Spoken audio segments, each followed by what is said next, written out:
Hello and welcome to the WrestleMania review episode of That Guy's Wrestling Podcast. And I have so much to talk about. There was so much entertainment. It was actually really, really well done. There was a lot of really, really great things that happened. There are a few not so great things, but we'll dive right into that. I do have so many other non-WrestleMania topics I want to dive into. I'm very excited about this episode because it's going to tease a lot of those topics that I'll be covering over the next few weeks. But I can't have another podcast without talking about WrestleMania, the WrestleMania that was too big for one night. Now, let's start with that right there. I did very much enjoy the fact that it was split up over two nights. It did make the, sitting on the couch viewing process much easier. I still miss the crowd. I still wish that I would have been there, but I did enjoy that it was about, 3.5 hours each night. It was kind of nice. I missed TakeOver. I missed the Hall of Fame, but again, WrestleMania itself, being where we are and what we're dealing with was really good. So let's dive right into it. Let's start with night one. The Kabuki Warriors versus Alexa Bliss and Nikki Cross. We do have new champs. They started the first night, the first match, the first show with new champs. Now, I am glad that Alexa Bliss and Nikki Cross are getting another opportunity, but I really look forward to seeing. I would like to see all four of these women on their own. All four of these women deserve to be in the title picture, not just the tag title picture. I'm glad that they were able to put them together to give them something to do. But all four of these women deserve to be fighting for the women's world titles on either show. And the fact that they are not it's a theme you're going to hear me mention quite a few times. The women's evolution, the fact that they can't seem to get out of their own way by booking the same few people in that top part of the women's division. But that being said, for an opening match, it was fine. It was solid. The next match was Baron Corbin versus Elias. That was what it was. It was a rivalry that was kind of thrown together at the last minute. They had a little bit of build. It was a solid, hard-hitting match. Nothing on the line, nothing spectacular. They did a fine job. These are two guys who have managed to really carve out a good niche for themselves. Baron Corbin is a great heel. Like, he does what he is supposed to do. They've dropped the ball with him quite a bit, considering that they keep, giving him these opportunities and haven't been able to pull the trigger on it, but he still has come such a long way. He does a great job of being an actual heel. It is their job to get you to want them to lose. If you are cheering for them as a heel, well, that's good that they're getting the cheers, but then they're not specifically getting the bad guy reaction. But either way, and Elias, same thing. He's another guy who had no real success in NXT and has had to build himself up completely on his own. He was not given any kind of hey, Elias is coming, kind of excitement. There was no major draft, move with him. There was no major announcement that Elias is joining the main roster. He just kind of showed up one day, and for him to get a WrestleMania win was really nice. So I am happy for him. The up next on the card, this is a match that really, really, really, really, really, really upset me. And I used a lot of reallys because I felt that I was really, really, really, really upset. Shayna Baszler and Becky Lynch. Now, again, I mentioned it in the opening match, how it seems like they refuse to put anybody other than the same few women at the top of the roster, and I don't understand why. It has been over a year now that Becky Lynch has carried that belt around, and she has continually made the rest of that division look inferior. And I don't understand. What's the purpose of it? What motivation? does WWE have? Now, you might say maybe this is a sign that they have something in the works with Ronda Rousey. They're ready to bring her back. She's ready to avenge the one loss that she had, and go after her title, and that's fine. Like, she was great. She did a great job. I very much enjoyed Ronda Rousey's work, and I think there is a big money match to happen between her and Becky, but you could have still had Becky lose that belt, once or twice or multiple times throughout the year. You could have had her lose to Baszler and show that Baszler is just as dangerous, and work your way towards building her up as a real star in that division. But instead, you threw this match as the third match of the night. You had Becky win, and Baszler was made to look strong. So I will give credit where credit is due in that aspect, but I just really didn't agree with the outcome of that match. Up next, we had Sami Zayn versus Daniel Bryan. I'm very impressed with both of these guys.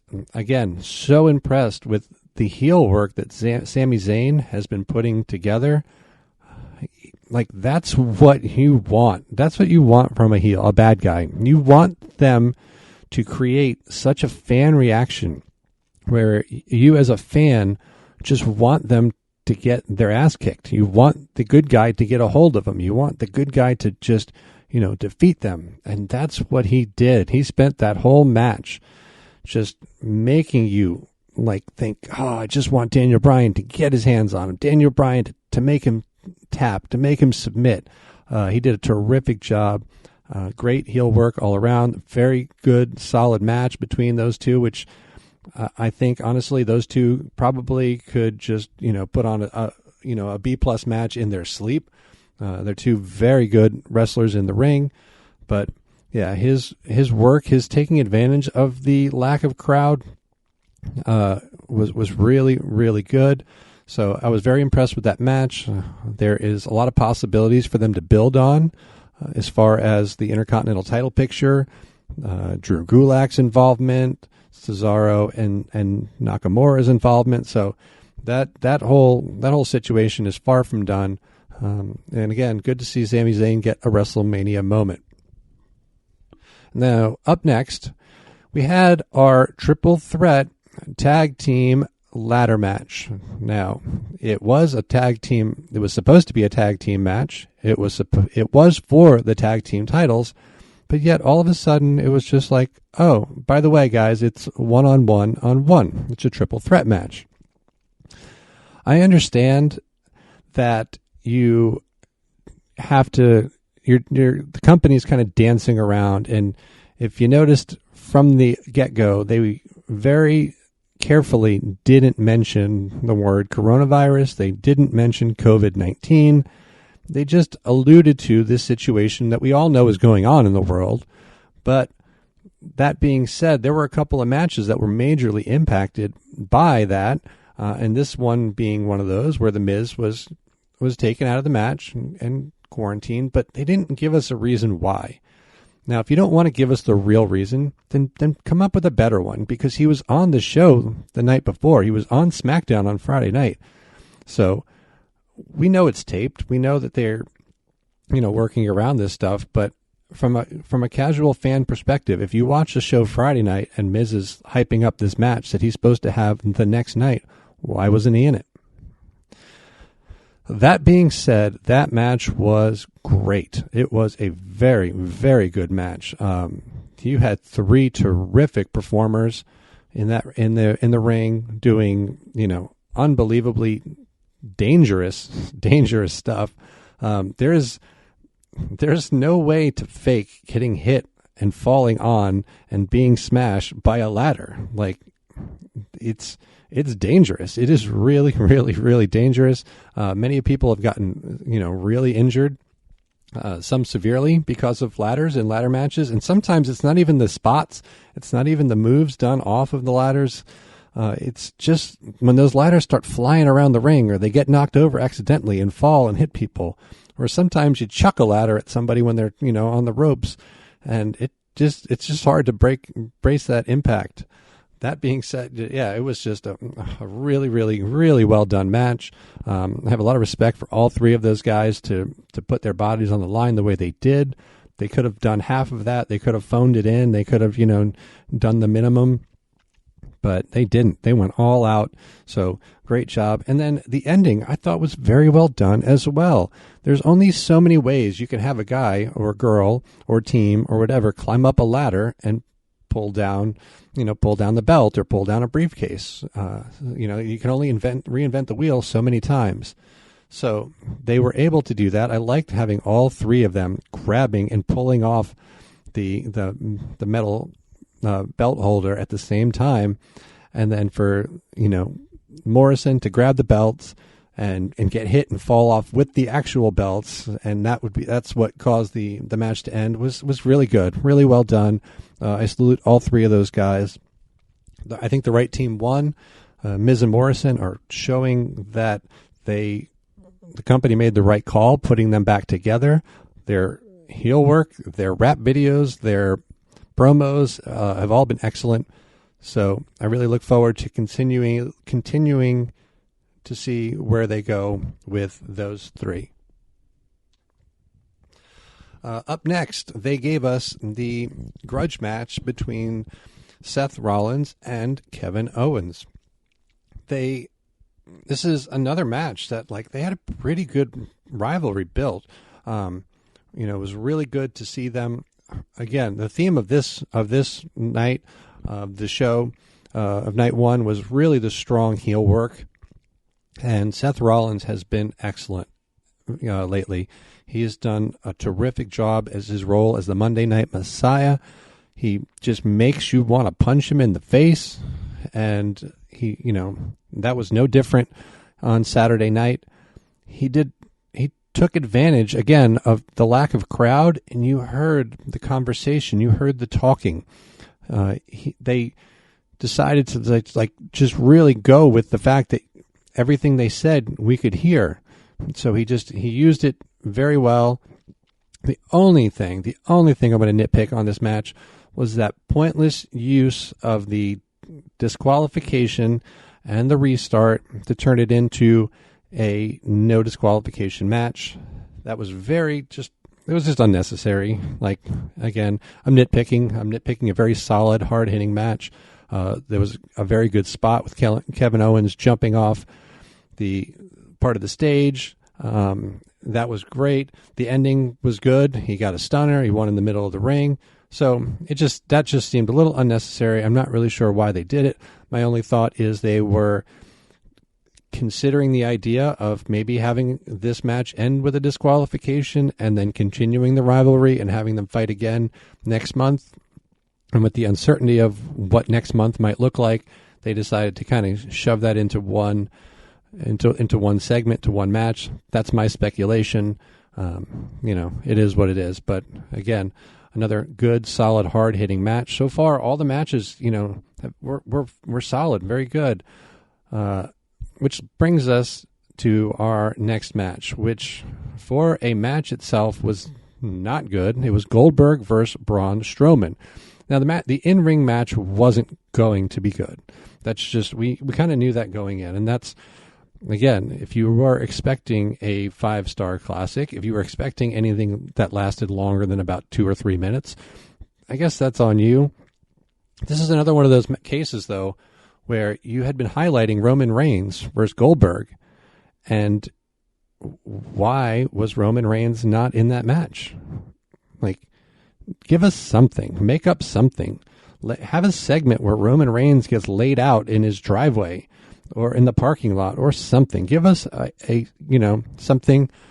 We all know that he has the leukemia background. His immune system is weakened.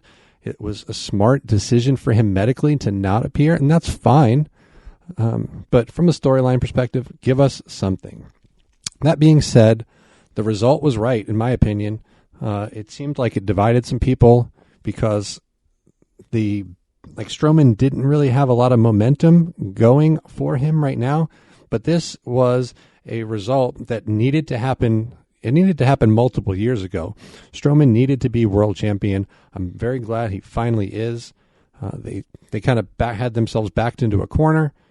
I'm assuming that Goldberg was paid a lot of money for a few dates, and this was his last one, and they had to have him lose regardless. I'm glad Strowman got the payoff. I'm glad he got the title. And he kind of spoiled what was going to be an upcoming episode. I do have an episode coming up where I would like to discuss who did they miss out on, or who did they drop the ball on by not giving the world title to. And Strowman was going to be very high up on my list. His name got taken off. I'm glad he is a champ. He's the world champ. So congratulations to him. I wish it would have happened, years ago in front of a nice crowd, but it's better to have happened this way than not have happened at all. Now, the last match, the main event of evening one, was AJ Styles versus Undertaker. And during the preview episode, Dave and I mentioned Boneyard match a lot of times. We talked about how great it was going to be, and we did so kind of ironically because we had no idea what they actually meant by it. We had some speculation. We thought, hey, it's some kind of graveyard match. That's fine. But they just kind of threw that term in there, like, hey, we're going to have a Boneyard match. But they didn't really explain it. They didn't really go into it. But all I have to say is, wow, that was phenomenal. And they did such a great job. It was a movie quality match. I understand why it was the main event. Everything about it, the way it was shot, edited, the music, the explosions, the talking, the heel work, the stunts, the spots. I mean, it was like a low budget horror movie that just looked so good. They did such a terrific job with it. I hope that they continue to learn from this. I mean, they were kind of, forced into this.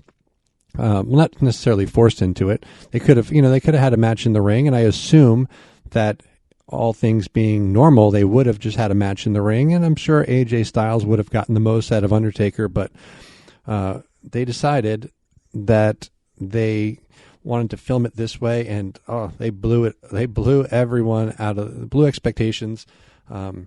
They blew everyone out of the water. I mean, the reactions have been nothing but positive from what I've seen. It was a big giant A+ to that. And that's how they wrapped up night one. So you left night one thinking to yourself, man, you had some really great in-ring matches. You had a triple threat ladder match. You had Kevin Owens versus Seth Rollins. You had a new world champion in Braun Strowman. You had new tag team champions in Alexa Bliss and Nikki Cross. And you ended with what was probably the best Taker match in quite a few years. So I was very impressed with night one. I ended the night thinking to myself, man, this was really good. This was a really fun show. It was a really good night of wrestling. Really, really, really fun.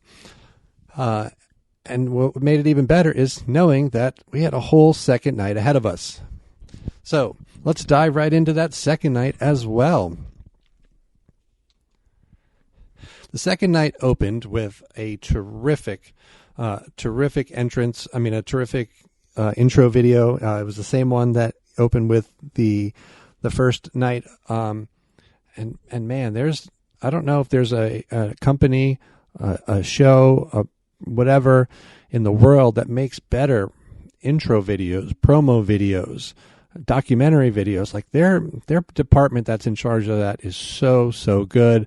I was fine with them showing the same one both nights because it was terrific. It was very well done. And then from there, just like on the first night, they went right to Rob Gronkowski, or Gronk. I'm not sure. I still, after seeing 2 nights of him on there, I'm still not sure what my actual opinion is of him. That was his job. His job was to be Gronk. You knew what he was. If you knew who he was, this is exactly what he was. If you weren't aware of him as the football player and the personality, he might have caught you off guard. But that is exactly who Rob Gronkowski is. That was nothing fake about him. He is, a real life retired football playing frat boy, dancing party, whatever you want to call it. So if you knew that and you were okay with that, he did a great, he did fine with that. He did a great job on the mic. I mean, he probably had the script, the cue cards, whatever, right in front of him. That's fine. He didn't stutter. He didn't stumble. There was nothing about what he was saying that didn't make sense. So yeah, he did what he was supposed to do. I don't typically ever have a problem with the company trying to bring in celebrities from the outside. Anybody that you can use to draw names in, to bring, potential new viewers in, that's fine. Just do it the right way, do it in small doses. And I think they did a good job with that with Gronk. So from there, we jumped right in to the most disappointing match outcome that I felt. It was Charlotte Flair versus Rhea Ripley. Now, I've been saying it this entire episode. I said it during the preview episode, and I will have an entire episode dedicated to what I think is the company failing and crushing their own women's revolution. I've said it before. I very strongly believe in these women's wrestlers. I am very proud of the opportunities that they are getting. I'm proud of how far they have come, and their just overall quality of performances, the opportunities that they're getting. But you're going to kill your own revolution if you refuse to allow anybody but the same 4 women to win important matches. Rhea Ripley is a star. We know that. There was nothing about that match that didn't show us that she is a star. And, she's young and she has a lot of career left in her, and that's fine. But Charlotte Flair did not need to win that match. There's the only motivation that I can think of is they want to have Charlotte appearing on Wednesdays to help with their ratings. But I was just really, really disappointed. I was just heartbroken for Rhea Ripley.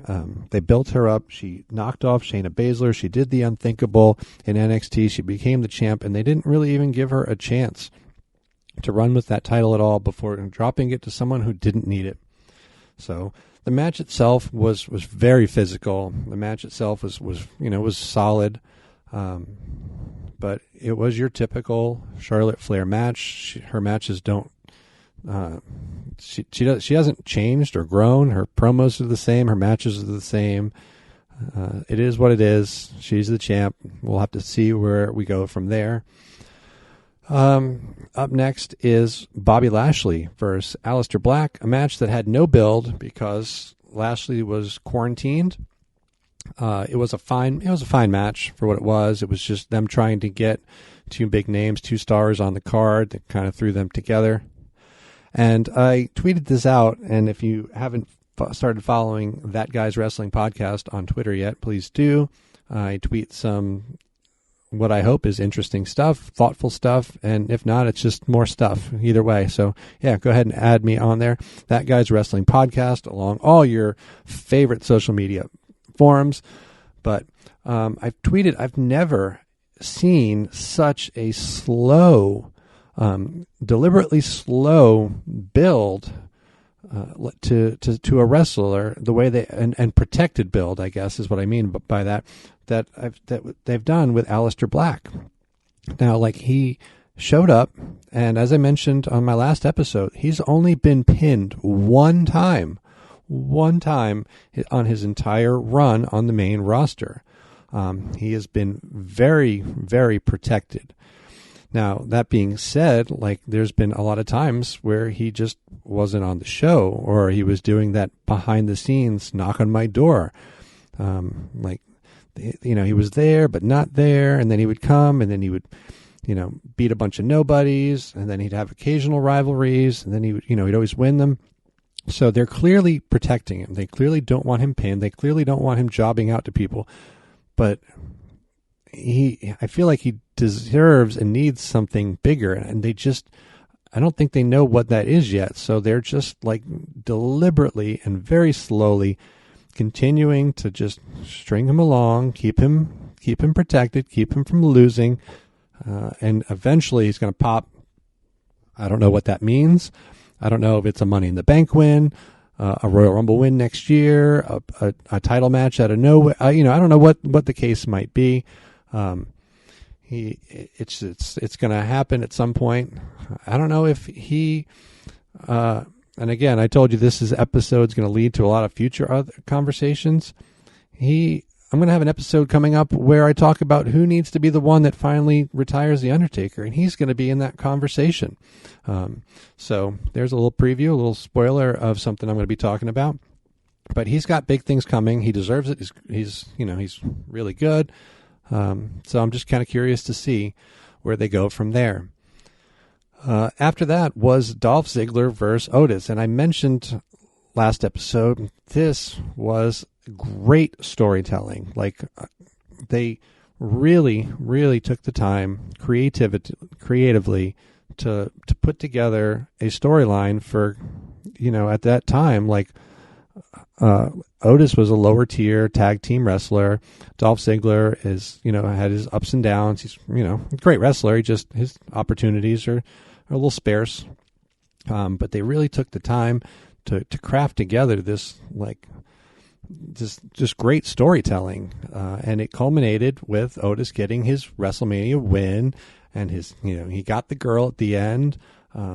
So yeah, great job. I mean, it shows that they can build lower characters if they choose to. It shows that storyline development and storytelling does exist. They are able to do it. Sometimes they do drop the ball on the lower wrestlers, but this was not it. This was great storytelling. It was a fine, solid match. It was Dolph is great in the ring. Otis is just fun. He's not going to give you any 5-star Matt Classics, but he's fun. So that was good. That was a good solid escape. It was a good happy moment. And I enjoyed it very much. Another match that had great storytelling, but was my most I hate to use the word worst match of the weekend, but Randy Orton versus Edge was just way too long. Like that dragged on way too long. The fact that they were able to edit, they should have cut some of that out. It didn't need to be. And again, spoiler alert for a topic coming up, talking about some of the different stipulations used over, through the course of WWE programming. This was a last man standing match. And I don't think that's a great stipulation at all. Like it's not at all suspenseful. I understand its purpose. I understand that it typically is the end of a long, heated rivalry. Guys that have a long history, a long build, have fought a bunch of times. Like it's a solid way to end. It's just not exciting. Like there's something about a Randy Orton match where he can hit his RKO out of nowhere and then hit that quick 3 count for a pin and win a match. Like in a last man standing match, to watch guys like punch and kick and then hit him with a chair and knock him down and have the ref do a slow count. Like when they're getting up, it's not very suspenseful. It makes the match drag, and that match dragged on very long. The build-up was so good. These are two all-time greats, 2 Hall of Famers, 2 great storytellers. But this match, the way it was set, the way it was designed, it didn't do them any favors.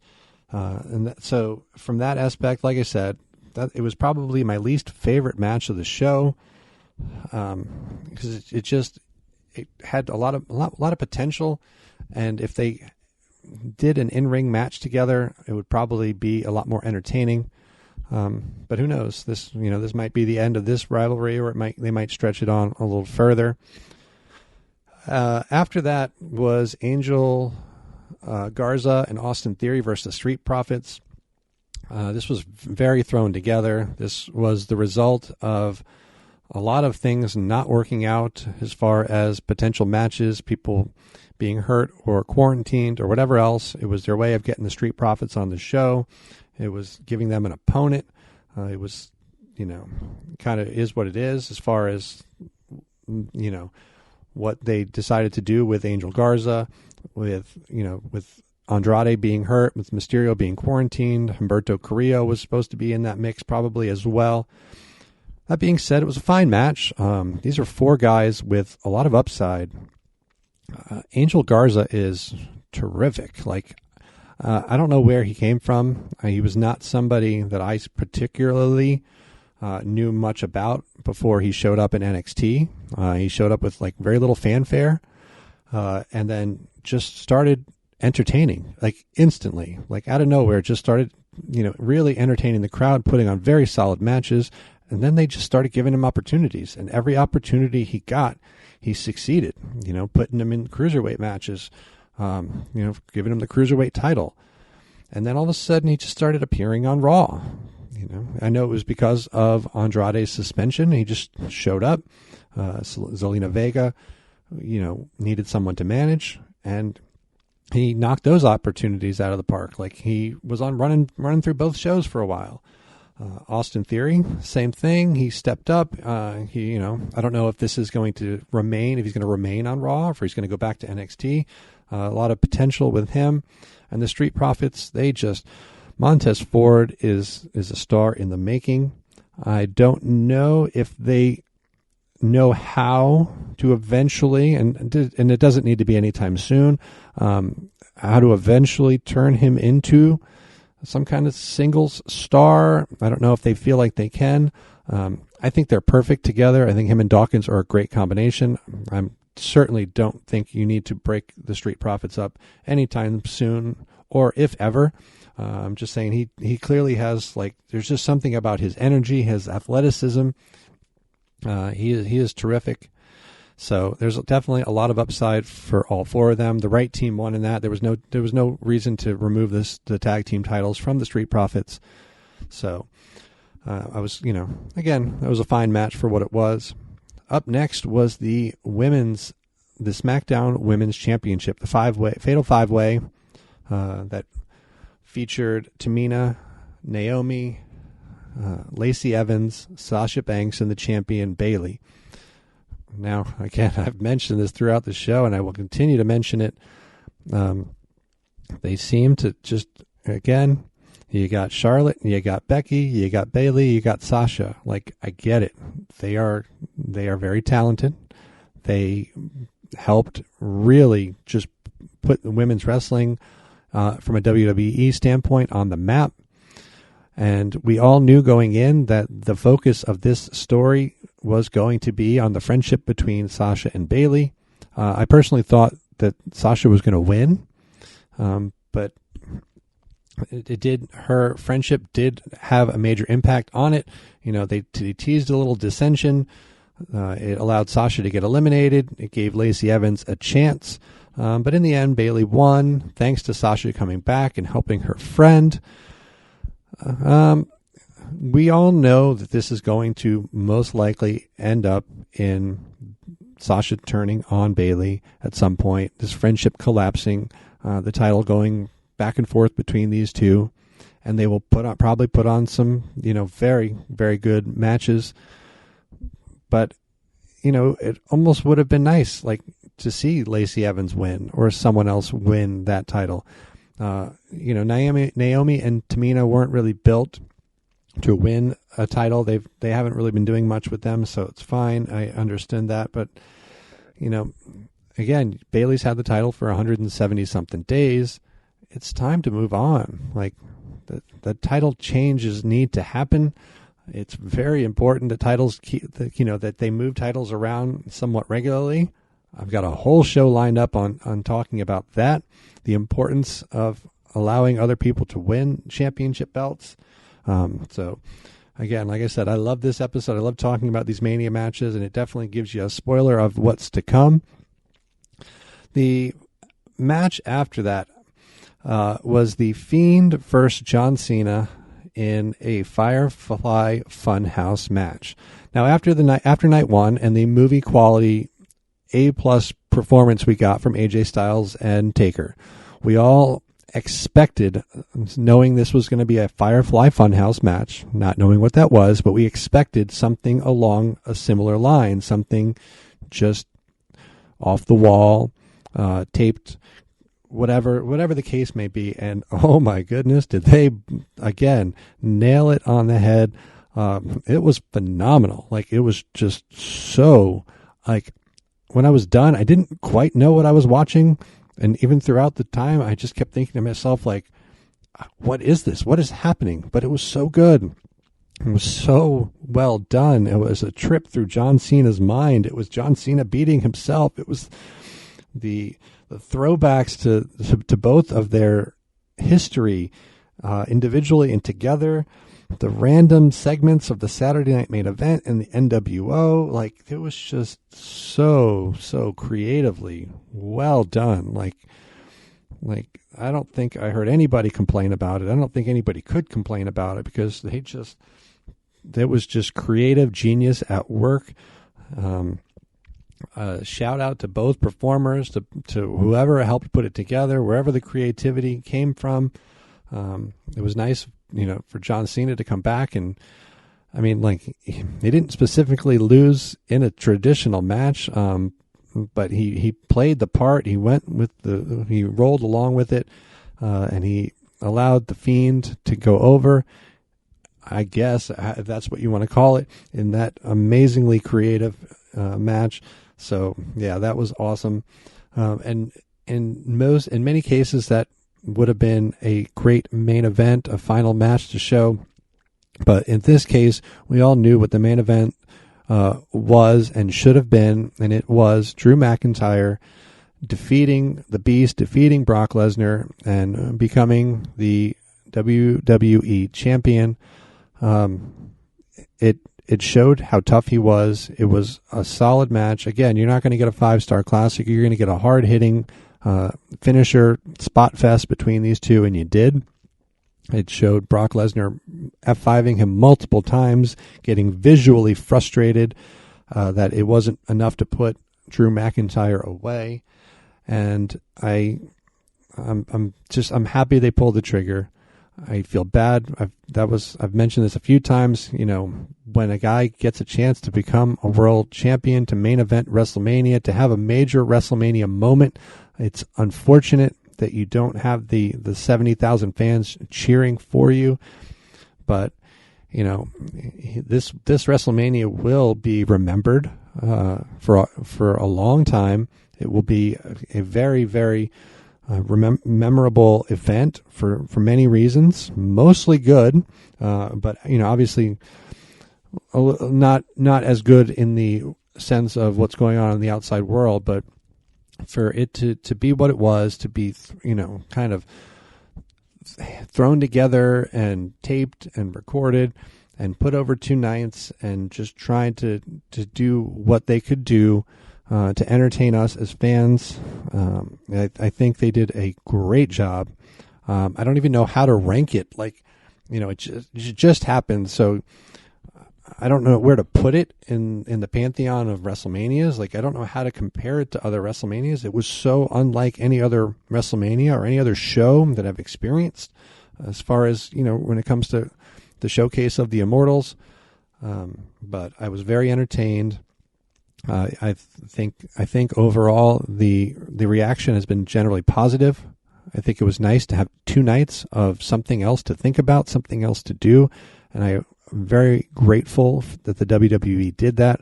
I appreciate them putting forth the effort that they did. Again, many of the wrestlers had a chance to just kind of go through the motions, but they didn't. They really, the matches themselves were very hard hitting. They were very intense. They just really gave it their all, and I do appreciate that. So, and I do appreciate all of you guys who have been jumping on the That Guy's Wrestling podcast bandwagon. YouTube subscribers. I've popped over 1,000 for the Fight Bananas umbrella. I know I'm only the smallest part of that, but that being said, I appreciate everybody jumping along. Follow me on That Guy's Wrestling Podcast. Like my page on Facebook. Find me on Twitter and Instagram. I do plan on having more guests on the show on upcoming episodes. I got a lot of great stuff I want to talk about. I look forward to really diving into some other topics. But obviously, like I said, we couldn't have a wrestling podcast without discussing WrestleMania and the wonderful event that it was. So, thanks again for listening. Thanks again for supporting, and I am tapping out.